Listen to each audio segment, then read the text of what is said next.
Well, I have finally seen Supergirl now. I actually went and saw this last night, which was Wednesday. I went and saw it at like 7 p.m. I saw it in D-Box and 3D.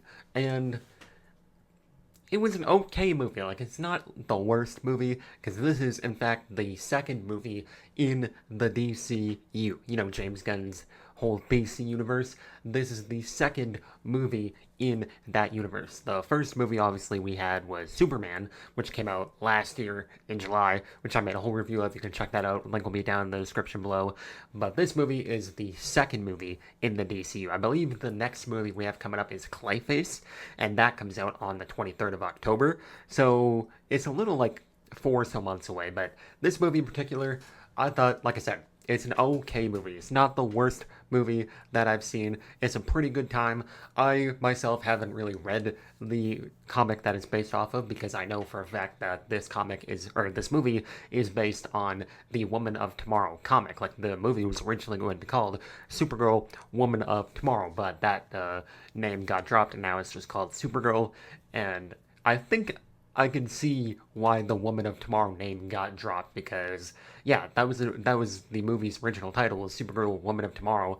But apparently, a lot of people are saying, who have read the comics, are saying that this movie, like, it's loosely based off the comic, but it's not really like based off it that well, if you know what I'm saying. Like, it's his own story, but it is like slightly based on the Woman of Tomorrow comic, which is probably why they decided to just scrap the Woman of Tomorrow name from the title of the movie, because they realized that it wasn't really like the comic, but it was just kind of inspired by the comic. So I'm thinking that's why they dropped the title Woman of Tomorrow from the movie. But yeah, it's just called Supergirl, and this movie is about Kara Zor-El. She is celebrating her birthday. It's her 23rd birthday. She's out celebrating it, and then she comes in contact with this girl, Ruthie.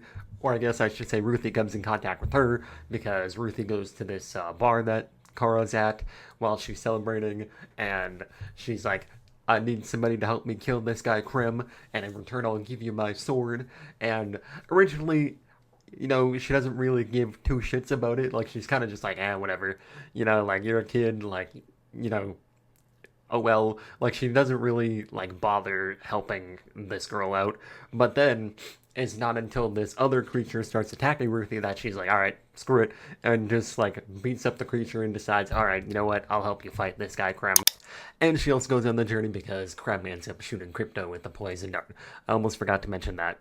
My bad. That's like the main reason why she ends up going with Ruthie on the journey. And then they end up becoming friends along the way. But the main bad guy, Krem, is kind of just like your generic everyday villain. Like, he doesn't really do anything special other than just kill people, I guess. Because, yeah, he doesn't have like any powers or anything. He doesn't have like any superhuman abilities or anything like that. He's just some dude who just goes around killing people. Like, he doesn't really do anything. He does have like this stuff on his face, but like, other than that, he's just like a normal dude who just kills people. So he's kind of just like a generic villain. But yeah, what ends up happening is that Krem ends up killing Ruthie's family when she was younger, so that is why Ruthie is like out for revenge against Krem. It's kind of like, the basic standard plot that you would see in a movie. This guy killed your family, so now you're out for revenge. It's kind of like, the generic plot that you would normally follow. And then obviously Kara ends up meeting Ruthie, and they end up bonding over this journey. And like, it's a fun movie. It's not like the worst movie ever. Like, it is an enjoyable movie, I think. But I don't think it is better than Superman. I think Superman is like definitely a better film than Supergirl. And what's crazy about this is that this is the first movie in the DCU not to be directed or written by James Gunn. Like, Superman was written and directed by James Gunn. But Supergirl was not written or directed by James Gunn. So this is like the first movie in the DCU to not have any involvement of James Gunn. I'm sure he probably like gave notes or something like that, but yeah, he didn't really have much of a process in the writing or in the directing. So, but with that said, you kind of still feel the James Gunn vibe in the movie. Like, it's very, like, Guardians of the Galaxy-esque type of movie. Because I know this is what a lot of people were saying, that the movie feels like it would be a Guardians of the Galaxy movie, which is crazy saying that because James Gunn directed all three Guardians of the Galaxy movies, and you know how he kind of has that like style of, pop culture songs and like fight scenes and stuff like that. Supergirl has that exact same feeling. Like every time there's a fight scene going on, or like every time there's an action scene going on, you have this like super random song thrown in there, and I'm not gonna lie, I I don't really know much of the songs that were playing in the movie, hardly any of them to be honest. But yeah, there is one fight scene towards the end where it is kind of like a cool action scene because it's in like slow motion and it's like surrounded by like dirt and smoke, and Supergirl is like punching people, kicking people, shooting lasers. Like the scene is cool and all, but you have this super random pop culture song playing that doesn't really fit the vibe of what's going on. Like the scene in it is cool, but the song choice is a little bit questionable. But I've been kind of hating on this movie a lot, so let's go on to some of the stuff that I thought worked out in this movie. And I think the relationship between Kara and Ruthie was done pretty well. Like I said, they start off kind of just not really caring about each other. Kara sees this girl Ruthie, she's like, whatever. But then over time, they slightly like form a friendship, and I do think they have like a good like chemistry together, and you get this backstory. I actually think the backstory in this movie is pretty dang solid. Like, I do like the backstory that they have because Supergirl, or I guess I should say Kara Zor-El, is not like Superman, where Superman doesn't kill anybody. He is like 100% good guy, superhero, doesn't do anything wrong. He's just, a good guy. The Supergirl, on the other hand, if she want to kill you, you better run and hide, because if she won't kill you, she gon' kill you, you know what I'm saying? Because she don't play around. Like, towards the end of the movie, after they've subdued the bad guy, I guess I should say, he's like on the ground, and Ruthie's like trying to take her revenge on him. Kara Zor-El like stops her, and she's like, don't kill this guy. You're just gonna get consumed by revenge if you kill this guy. Just let him be. Let him live. Walk away. And Ruthie's like, screw it, whatever. And she leaves. And then Krem is like, you can't kill me. You're too afraid to kill me. Like, you're never gonna kill me. And then Kara Zor-El turns around and she's like, boy, watch me kill you. And then she just stabs him in the neck.